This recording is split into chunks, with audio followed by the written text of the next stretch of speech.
By now it's pretty well known among sports sedan enthusiasts that the Jaguar XE is pretty kick-ass to drive. It possesses the best steering this side of a 20-year-old BMW, it slices into corners with an enthusiasm unknown to most modern sedan kind, and it offers a pleasing balance of ride quality and disciplined body control. The version tested here, the 35 tons, also packs 340 horsepower and can accelerate to 60 miles per hour in less than 5 seconds. It's all pretty fabulous, but it turns out there's one way to slow the XE 35 tons S-Pulse, fitted with all-season tires.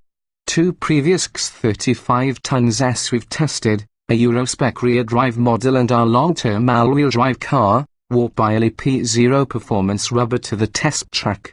This car, in contrast, was fitted with Pirelli Cinturato P7 all-season tires, and this seemingly small difference was both measurable at the track and discernible on public pavement.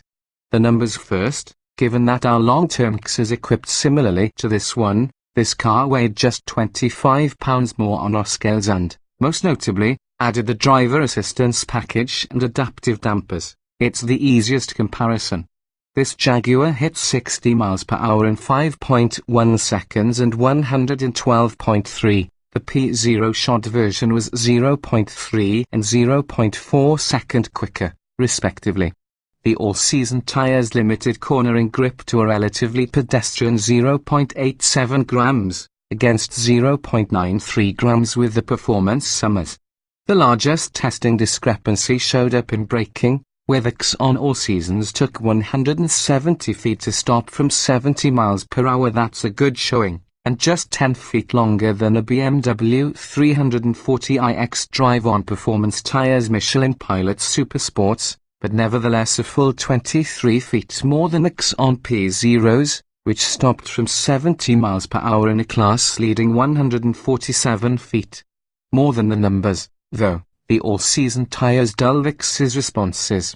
Turning that sedan sharp with the performance tires takes an extra beat here, with the car's mass lolling ever so slightly more toward the outside, enough so the synapses start to form the thought, did I just overcook that, before the grip catches up and you catapult out of the corner.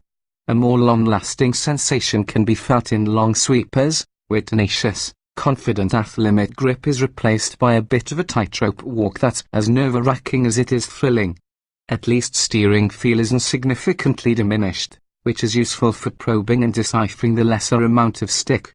Other XE flaws can't be blamed on the tires. The rear door openings are short from top to bottom and somewhat oddly shaped, the better to maintain the sexy roofline, meaning more than a few adults will bonk their heads getting in and out of the back seat.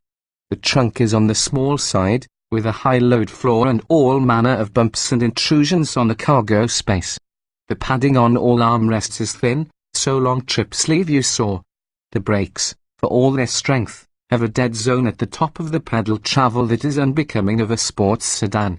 There's also not enough small item storage up front, where the gimmicky rotary shifter is surrounded by trim that takes up excessive real estate.